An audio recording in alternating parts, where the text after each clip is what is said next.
Sveika, Viktorija, mes jau gyvos. Labas, Julija, kaip pas jūs Airijoje orai, vis tiek aš negaliu nepaklausti šito klausimo. Taip, ir kiekvieną kartą beveik vis kitokie arba tokie patys iš kitos pusės. Šiandien lyja mus, merkė, skalbė, žinok, iš visų galų. Nusiplausit visas nuodėmes. Taip, šuo bijo į lauką išeiti. Gerai, o žinau, pas mus tai fanu, pas mus tai šilta, karšta, pas mus Aš rugsėjo matau, galas. saulutė šviečia į veidą Viktorijai, klausyk. Jo, aš va trumpom rankom, tai aš lauke va taip vaikštau, suprantu, kur čia ne tik atkambarį, pas mus pavydėkite. Fantastika, klausyk. Absoliučiai fantastika. Sėdė jinai saulės nušviestų veidų, klausyk. Nu ką, šiandien apie ką mes kalbam, Julija? Šiandien pas mus labai tokia tema rimta, labai.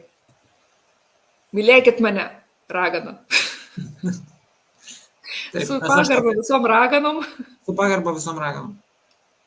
Taip, su pagarba visom raganom, čia iš tikrųjų turbūt daugiau ne apie pačią raganystę, čia iš tos tokios neigiamos pusės ragana, ar ne? Nes dabar iš tikrųjų labai trendas yra toksai populiarus, kur priėmimas. Reikia visus priimti, visus mylėti, besąlygiškai, beatodairiškai visus priimti, tokie kokie yra ir be jokių čia klausimų ir be jokių čia be nieko. Va. Ar ne taip, Viktorija? Visus reikia priimti. Kokie yra, tokie yra. Man tai šitas, žinai, labai eina aš vis pastebiu tokį labai atsidalėjimą ir tą žmogaus proto dualumą. Nu, kad visada mes ieškom gero, visada ieškom blogo. Tas teisinga, tas neteisinga. Teisinga tik tai vienas ir vienintelis, žinai. O tas, jeigu jau vienas teisingas, tai automatiškai kažkas turi būti labai neteisinga. Nu, ar ne? Ir taip, nes jeigu mes priėjom, kad tik vienas dalykas yra labai teisingas, tai automatiškai prieš pasistatom, kad kiti turi būti blogi, žinai, ir neteisingi. Ir šitoje vietoje man vėl, šitoje vietoje toks gaunasi vėl tas dualumas, kad arba mane priimkit, supranti, kategoriškai tokią, kokią aš esu, žinai, ir čia mylėkit mane besąlygiškai ir taip toliau, žinai, arba jeigu aš nemyliu visų besąlygiškai su visais ten dygliais, žinai, ir panašiai, tai jau reiškia, aš tada, žinai, pasikėlus ir visus atstumiu ir visus išsiuntinėju ant 3 raidžių po visus kampus ir užsidėjus karūną sėdžiu, žinai, kad būtinai arba taip, arba taip. Nu, nei vienas iš tų požiūrių nėra, žinai, nėra sveikas. Nes labai dažnai žmonės užsikabina už to vieno požiūrių. Visus reikia mylėti besąlygiškai. Visus, supranti, visus ir tik besąlyginė meilė ir tik visus priemam ir tik visiems leidžiam lipti ant galvos, atsukam kitą žandą, žinai, ir taip toliau. Arba atvirkščiai. Jau, aš tai, žinai, iškart visus siunčiu kažkur tai, žinai, į kampus ir, ir sakant, pasisėdėti karūną užsidedu ir sėdžiu, žinai. Tai nei ta pozicija, jinai man neatrodo labai sveika, šiaip iš tikrųjų. Ir šiandien mes turbūt ir pakalbėsime apie tai, ar ne, kaip surasti tą viduriuką. Nes man tai truputėlį priimana tokia irgi kraštutinumą tą skalę, ar ne, arba į vieną pusę, arba į kitą pusę. Kažkada tas priėmimas, jisai iš viso buvo labai toksai nepažįstamas, kas tai iš viso yra per priėmimas, jeigu ten kažkas tai nepatiko kažkame, ar ne, ar tai tėvai kažkokie tai įdą pas savo vaiką rado, ar dar kažkas tiesiai šviesiai sako, čia tu turi keistis, nes man nepatinka. Ir priėjom prie to, kad tas toksai priėmimas. Ir dabar jeigu kažkokios dalies mano nepriimi, reiškia, tu manęs nepriimi, nemyli ir prasideda vėl kitokio pobūdžio drama. Ir čia, žinai, labai apie tėvus gerai pasakai, nes labai dažnai iš to ir eina, kad motutės tai jau nepakeisi, jinai tokia yra. Ir nesvarbu, kad jinai yra ten kokia nors narcisistinė asmenybė atsisėdusi ir gadinanti gyvenimą visai šeimą, nes prie visų kabinėjasi 24 valandas per parą. Ir aš tiesiog turėjau tą situaciją klientų, kaip sakant, kai atveda pas tave paauglę ir sako, padaryk ką nors, o ką tu padarysi, jeigu namuose yra žmogus, kuris yra narcisistas ir jisai 20 valandų per parą užsisėdęs, ateina ir į tą paauglės kambarį ir visur iš paskos ir ištisai priekaištauja, neužsičiaupdamas, supranti. Ir čia jau motutės nepakeis, jinai tokia yra, bet padaryk ką nors su tą paauglę, kad jinai gerai jaustųsi, kai ant jos, atsiprašau, kaip yra išrapila, žinai. supranti, aš tikiu, kad tu pilnai supranti. Taip, absoliučiai suprantu, nes žinoma, paaugliai yra ko gero lengviau pasakyti, kad tu ją priimk, o motutė tai jinai, nu, tai jau autoritetas šitiek metų jau, jinai tokia jau prie jos visi priprato, ar ne? Ne, priprato ir tu tos motutės jau pas terapeutą neatvesi, nes jinai ten, Jau žinai, neatves. kalavijais, ugnim ir visokom, žinai, apsiginklavusi ir su tuo savo tokiu kritišku charakteriu ir jinai ten visiems absoliučiai jau ten, žinai, visi ten jau ir vyras iš namų bėga, žinai, ir vaikai jau, žinai, kaip sakant, jau pas terapeutus vedžiojami ir taip toliau, bet vat vienas žmogus liek, va šitą reikia priimti. Tai yra kodėl? Tai yra jis pats agresyviausias ir nieko jam žodžio, žinai, nepasakysi. Tai tas va priėmimas, nu, jis tada toksai tampa, nu, toksiškas. Ir, nu, toksiškas. Aš, pavyzdžiui, nebijau to žodžio toksiškas. Aš dabar matau, kad daug kas iš to bandymo viską suniveliuoti, sulyginti, kad viskas turi būti balansė, viskas turi būti priėmime. Labai bijo to žodžio toksiškas, kad, na, jeigu mes pritraukiam tam tikrą žmogų toksišką, tai mes ir patys toksiški ir jokio šio toksiškumo nėra. Taip, aš su to sutinku, kad mes, būdami, kad į toksinius santykius mes papuolam patys, būdami biškai pasitoksikavę. Ir aš, pavyzdžiui, net apie save labai drąsiai sakau, kad jo, kažkada aš buvau toksiška, todėl turėjau toksinius santykius ir ką, man to karūną nenukrenta. Todėl, kad aš tikiu, kad yra tie toksiški santykiai, yra tie toksiški žmonės ir aš pati tokia buvau ir man, taip sakant, galiu tą drąsiai pasakyti. Ir jeigu mes tą žmogų, kuris jau tikrai yra, na, kitus linkęs žeminti, kritikuoti, kabinėtis, ar ne, galbūt netgi kažkokį smurtą naudoti, ar ne, nu, toks, va, pavadinkim tokį tą žmogų toksišką. Ir jeigu mes jį linkę esam pateisinti, priimti, normalizuoti, ar ne, tai, nu, kam tada tas gerai išeina, aš nelabai žinau. Jo, ir tas ypatingai pasijaučia iš karto toksai, nes vėlgi iš karto tada kyla klausimas. O tai kur tada ta riba, kai žmogų priėmi su visom dalim ir tas sveikas priėmimas ir kur prasideda tas toksiškumas. Ir man šitoje vietoje visada labai geras rodiklis yra, kai žmogus reikalauja, kad tu jį priimtum. Nes aš toks esu ir viskas. Ir tu mane arba priimk, arba keliauti. Tai žmogus paprastai reikalauja ne tik, kad jį priimtum, bet prie jo prisitaikytum, prisiderintum. Taip, nes tavęs priimti niekas čia nesiruošia, nes aš toks esu ir aš negaliu priimti, nes aš toks esu. Bet tu mane turi priimti, nes aš toks esu. Ir tokia logika labai įdomi, išsukta gaunasi, kad, nu, prieš tokį žmogų iš viso laimėti neįmanoma, nes ten logikos nulis. Jeigu pats nelogiškai šneka, tai ir tavo logikos irgi nepriims. Ir apskritai jokios logikos nepriims, nes tiesiog taip yra patogiau. Argi nepatogiau yra, kai tave visi priima tokį visokį toksišką, negu kad savo toksiškumą tvarkyti? Argi nelengviau taip gyventi? Tai va, tai čia, jo, čia labai gerą rodiklį pasakė, o aš turiu irgi vieną rodiklį, kuris man yra, na, sakykime, tai yra tada, kada prasideda smurtas. Ir smurtas, aš nepavarstu kartoti, yra 4 rūšių. Tai yra fizinis, ar ne, bet koks fizinis smurtas. Negali būti priimamas. Seksualinis smurtas, aš manau, irgi pakankamai aišku, kas tai yra, irgi bet koks. Ir nesvarbu, ten yra šeima, ne šeima, nu, tai prasme, tai yra joks negali būti toleruojamas. Ir lygiai taip pat visokie pakutenimai, pagraibimai ten ir taip toliau, tai irgi yra seksualinis smurtas. Ir netgi jeigu tai tik tai žodžiais. Ir netgi žodžiais, tai irgi yra seksualinis smurtas, taip neapsimeskim, kad taip nėra. Tai čia šitie du yra, mano supratimu, yra pakankamai aiškus. Šiek tiek aptakesnis galbūt yra ekonominis smurtas, bet ekonominis smurtas, jau kas nežinau, tai paaiškinsiu, kad tada, kada vienas iš šeimos narių suaugęs žmogus paliekamas yra visiškai be pajamų. Nes kaip pavyzdys galėtų būti mama, ar ne, kuri augina vaikus, o vyras dirba. Nu, žmona, sakykime, nedirba, augina vaikus, o vyras dirba ir pas vyrą visi pinigai. Ir jis, sakykime, visiškai neduoda tų pinigų, ar ne, ar ten abudu dirba, bet vienas pasiema visus, nu, pasitaiko.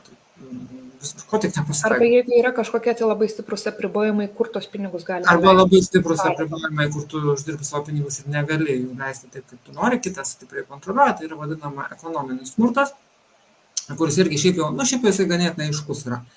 Ir toks labiausiai galbūt yra psichologinis smurtas, kuris, šiaip iš šono žiūrint, iš šalies žiūrint, psichologinis smurtas yra aiškus.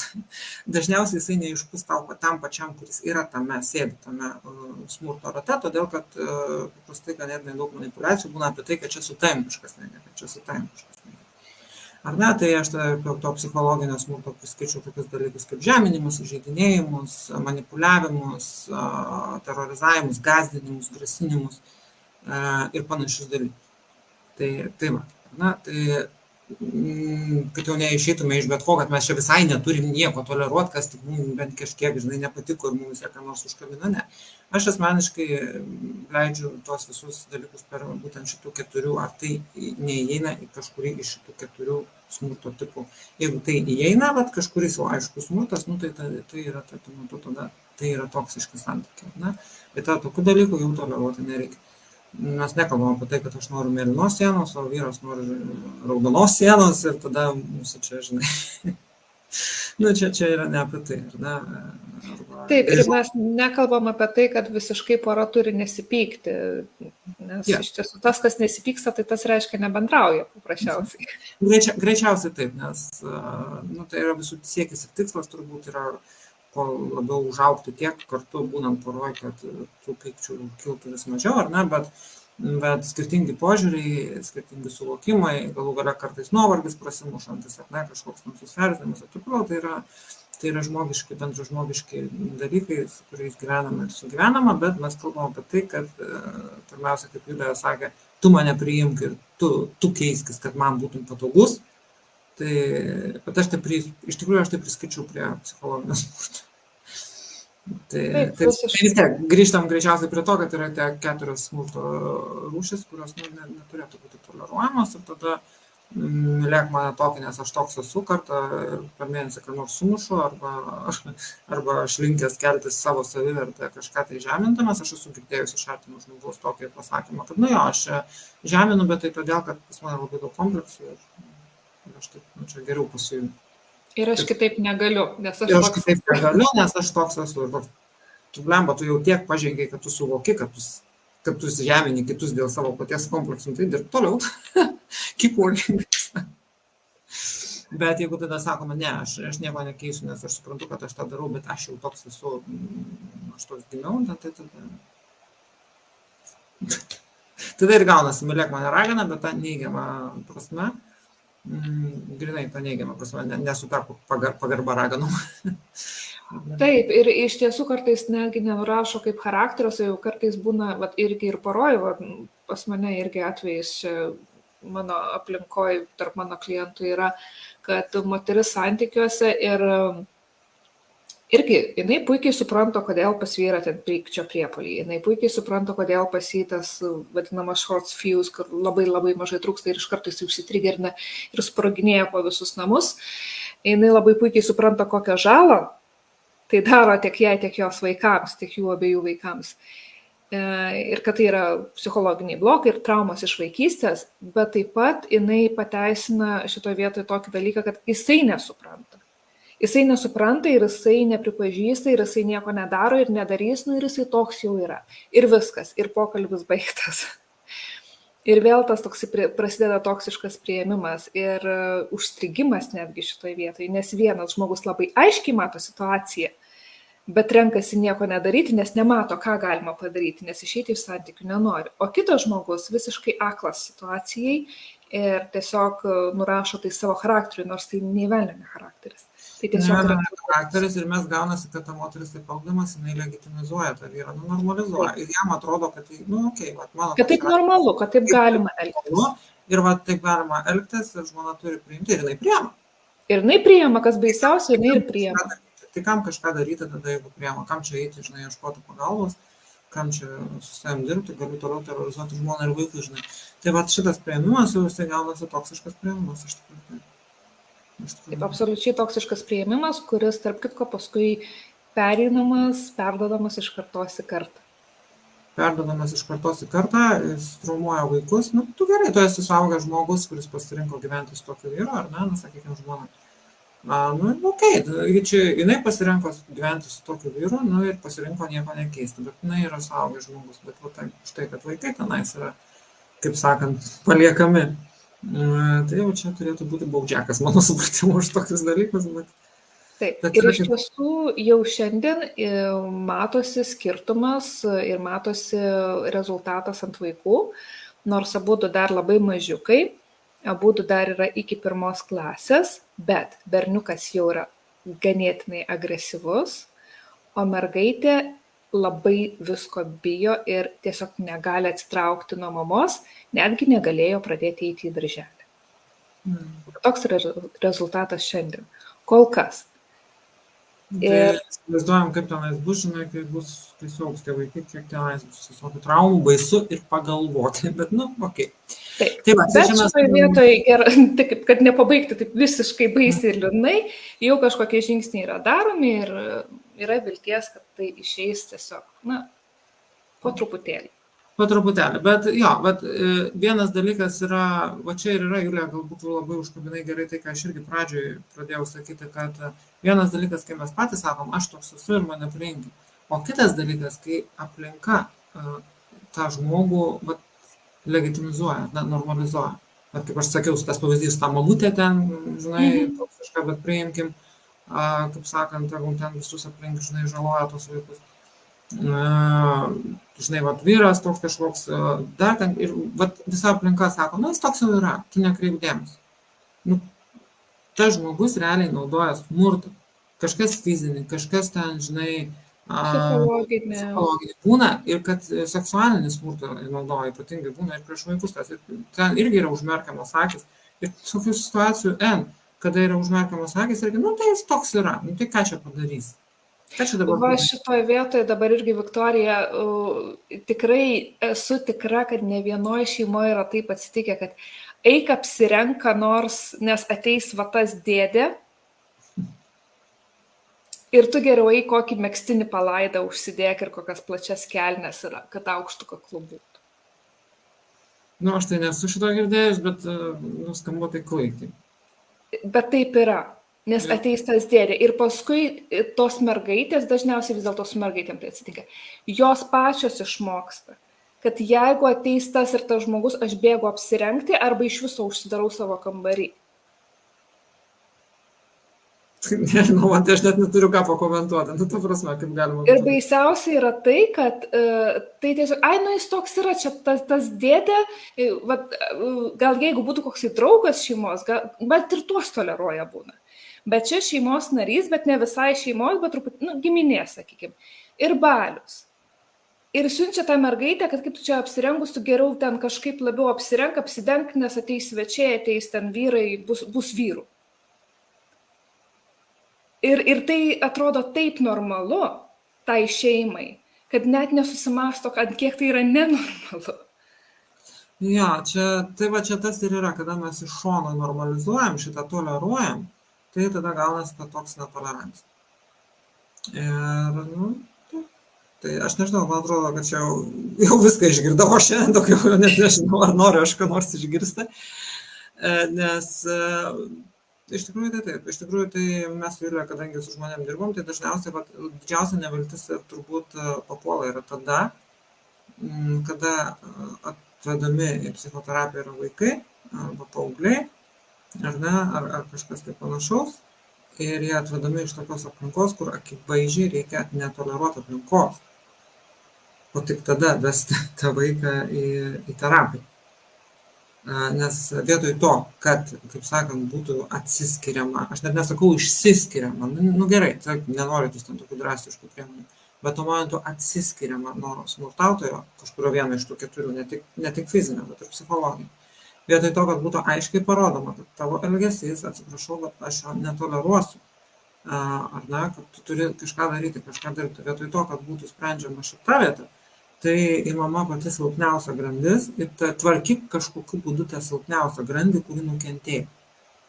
Liktai tai, taip, tam vaikui ar tam paaugliui ar kažkam ar tam žmogui reikia pagalbos, reikia paramos, visko reikia, taip, teisingai.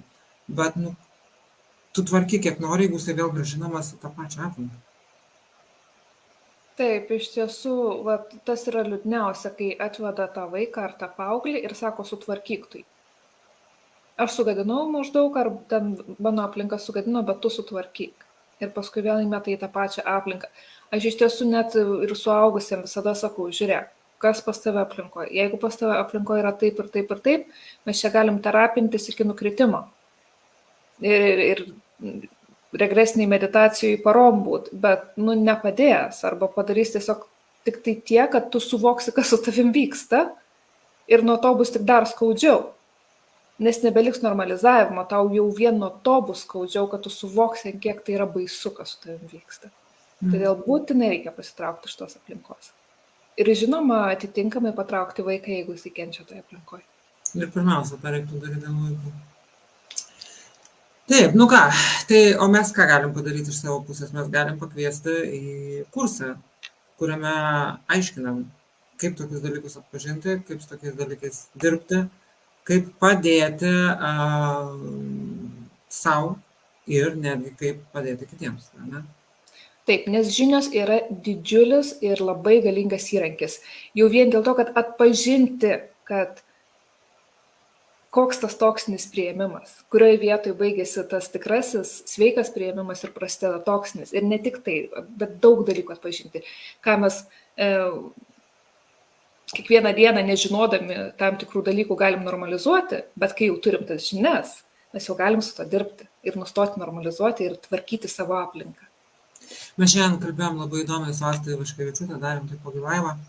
Ir aš kažkaip man atėjo į galvą toks pavyzdys, tai aš jį dar ir šitam laivę pakartosiu, kad mes esam, mūsų protas ir atitinkamai tada ir mes patys, ne?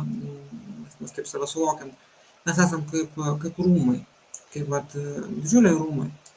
Ir tuose rūmuose tu turi kambariuką.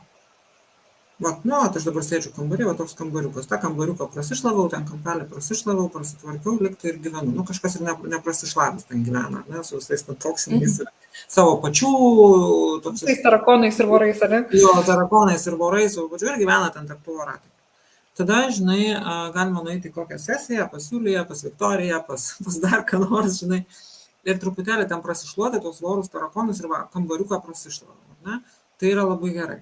Bet jeigu tu galva, blemba, o čia visi rūmai, o jeigu aš dar pažiūrėsiu į kitą kambarį, kokią ten salę, kokią ten menį, o blemba, ten dar yra, žinai, kažkas tai, o jeigu ir tą kambariuką prasitvarkius, aš jau turiu visą pokylių salę, o jeigu ten dar prasišlavus, dar vieną prasitvarkius, vaikeli, ten iš vis jau ten setynai kabo, žinai, ir tu gali plėsti tos savo rūmus, ne?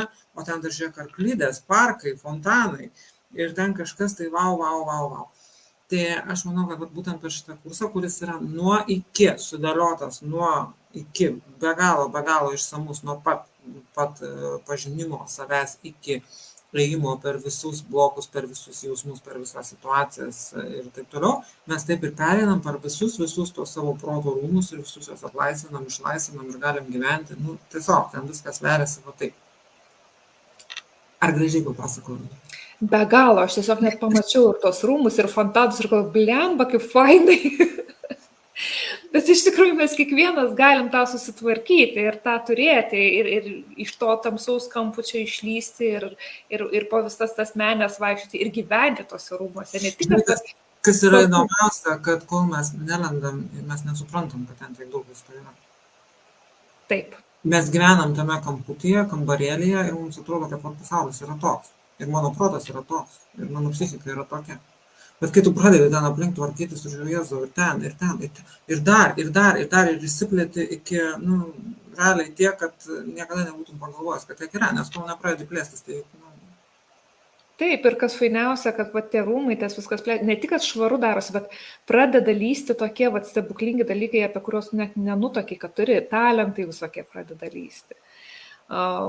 Sugebėjimai, norai, svajonės, jausmai nauji, arba pamiršti, kuriuos nejauti jau daug metų, jeigu, sakykime, įtampai arba nerimo būsenoj gyvenai, atsiranda ramybė, džiaugsmas, meilė, kur atrodo jau daug laiko to nejaučiu. Tai kas nori susitvarkyti savo proto rūmus ir padėti kitiems, nes mes taip pat mokom, kaip padėti kitiems, nuo pat pradžių mes kalbam ir apie tai, ir kaip padėti savo, ir kaip padėti kitiems. Ir taipogi kursai yra pakankamai daug praktikos, kad išmoktume dirbti ir su savimi, ir su kitais. Tai kokiu adresu mums galėtų rašyti žmonės? Turi gal kokį baneriuką? Taip, labai linksmas mūsų adresas tohypnogirls@gmail.com. Prašom mums rašyti. Galite rašyti ir asmeniškai, ir iš tikrųjų prie šito įrašo bus tiesioginės nuorodos ir Viktorijos puslapį, ir mano, ir elektroninis paštas taip pat įrašytas. Žodžiu, rašykit mums visais kanalais, mes sakysim. Arba galite tiesiog po šito laivo, po šito įrašo komentarais, tiesiog komentaruose parašyti, domina kursas, noriu informacijos ir aš su jumis susisieksiu ir viską atsiųsiu. Taip, aš tai rašyčiau noriu tiesiog, kad būtų daug greičiau. Ja, noriu. Domina. Kryžiuką netgi galite padėti, jeigu labai labai tingit. Jeigu visai energijos neturit kryžiuką. Taip. Tai ką, su tą linksma gaida, ar ne, mes šiandien tada ir baigiam. Ačiū visiems, kad žiūrėt ir labai labai laukiam jūsų savo kursą. Ir dar noriu priminti, tarp kitko, iki rugsėjo pabaigos kursas besiregistruojantiems yra su nuolaida. Taip, kad nepraleiskit progos ir mes laukiam jūsų. Laukiam. Dėkui visiems dar kartą, dėkui Viktorija ir iki. Ir iki.